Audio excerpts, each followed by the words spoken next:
ito yung Palisade. 3 bedrooms siya. Apat pala. 3 sa taas, 2 sa baba. So ito yung carport niya. Ganda na yung may decoration na siya. Yung tiles, ito na yun. Original na yung tiles. Hindi na talaga yan. Tapos yung lupa hanggang dito lang. Hanggang dito, 144 lang. Hanggang dito. Ayun. Dito.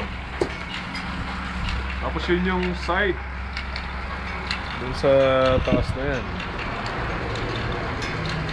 Doon itatayo yung mga 2-story sa medyo sa bandang taas na. Yung sa baba? Yung dito sa baba, Veron.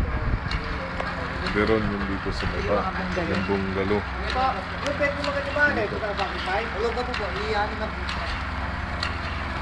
So, doon din ang doon din yung tawag doon, yung clubhouse. Yung swimming pool, tsaka yung mga basketball, volleyball. Hanggang saan yung mga bagay kayo? Tatayuan din dito sa dulo. Yeah, hanggang doon. Kasi Jenny, maganda rito makapwesto siya. Kasi mahangin siya. Tingnan mo yung hangin. Ay, sarap tayo. Doon na yung dulo ng bahay, yung likod. Pakita natin doon. Yung dulo ng bahay.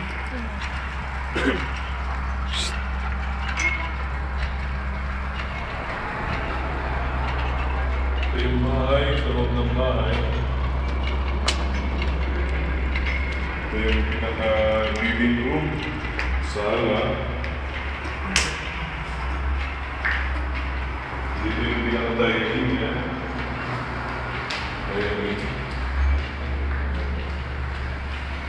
May main room sa baba, or guest room. Main room or guest room or gagawin niya. Yung pinaka-kitchen niya. Kitchen, yung pinaka-CR. Maganda na rin yung tiles niya. Kayo tiles, pedestal yung lababo. Pedestal yung lababo.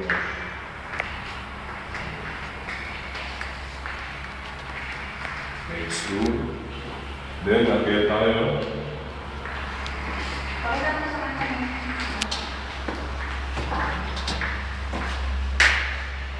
Stairs papunta sa taas.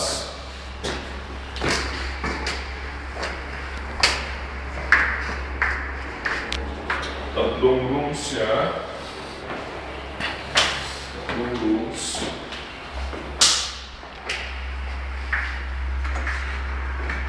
Bedroom 3, bedroom 2. Tapos ang masters. Yung masters.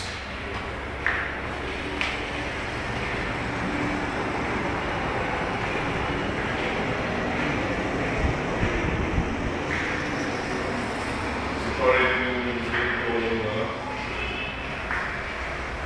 terrace. Hiwalay siya.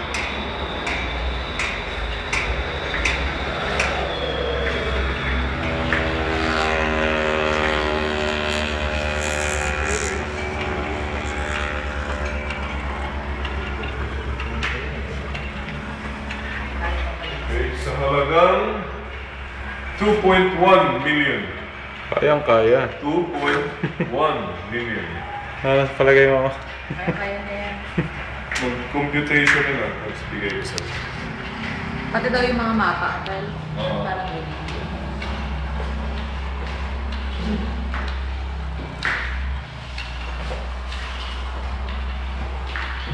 Saan pa yung gusto mo pakita mo? Gio. Pinicturean ko na yan, Uncle.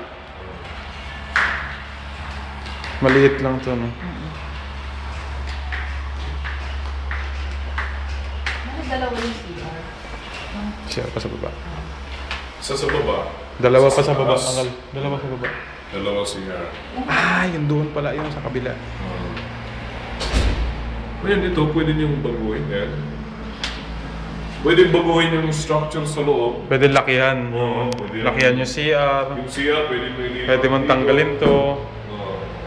Pwede siya yan. May kapatid pala siya sa Nandun yung mga doon. Pero doon talaga. Oh, ito muna dito sa up and down. Lipat tayo doon sa kabila. Wala siguro, yung gusto niya. Okay na. Sige na.